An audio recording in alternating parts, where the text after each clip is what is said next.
I've been having a lot of fun using Prismatic on all characters, and after some effortless dual destiny farming and build crafting, I have found a build that turns your hunter into a ghost, perfect for those who prefer sneak attacks and vanishing axe. For the exotic, we have relativism. I got very lucky and got these rolls. First, we have Spirit of the Assassin. Finishers and power melee final blows grant invisibility. And for the second one, we have Spirit of the Falcon. I don't know how to pronounce it. I'm sorry. Your void weapons gain volatile rounds after you emerge from being invisible. Now let's go over the aspects and fragments of the build. For the aspects, I have Winter Shroud. When I dodge, I slow my nearby enemies, and while that's happening, I briefly increase my class ability Regeneration. I also have Stylish Executioner. After I melee an enemy, not only will I become invisible from Spirit of Assassin, but I'll also have on True Sight. For my abilities, now I will be using Gambler's Dodge. Not only will I slow my targets, but also get that extra melee when I dodge. For my melee, I will have on Withering Blade. This will give you 2 melees, which is perfect because when you have Stylish Executioner, your next melee attack will weaken your targets. For my grenade, I will be using Grapple.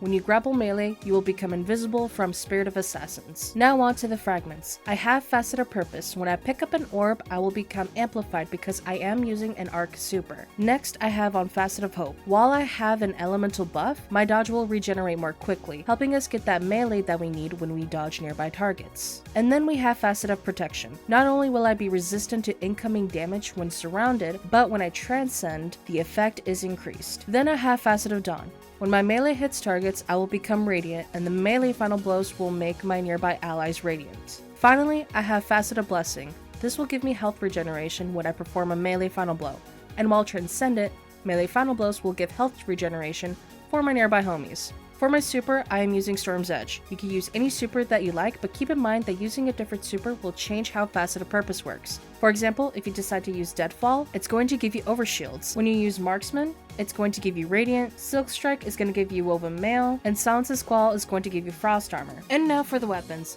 Honestly, you can use any weapon that you like, however, because we have Spirit of Gerfalcon, you will need to have a Void weapon. I have been using Elsie's Rifle this season, and it has Rewind rounds and Destabilizing rounds. Destabilizing rounds is really important to have on because the perk reads, Final blows cause nearby targets to become volatile. You're basically going to cause purple explosions, and I think that's pretty awesome. Let's talk about the armor mods. For the helmet, I have hands-on to get super energy on melee kills, and then I have on heavy ammo finder. You can add another hands-on, but I like to have some heavy. For the arms, I have heavy-handed to get some orbs upon melee final blows, focusing strike to get my dodge energy when I cause damage with my shuriken, and then momentum transfer for when I grapple melee. It reduces my shuriken cooldown. For the chest, it's pretty optional on what you want. It all depends on what activity you are doing. This is just what I have on for now. For the legs, I have recuperation to get some health back when I pick up an orb, invigoration to reduce my melee cooldown when I pick up an orb, and then innervation to reduce my grenade cooldown when I pick up an orb. Finally, we have our class item. I will be using Bomber to reduce grenade cooldown when I dodge, Outreach to reduce melee cooldown when I dodge, and then Distribution to reduce all cooldowns when I'm dodging near enemies. As someone who hates ad density, not only do I stay invis,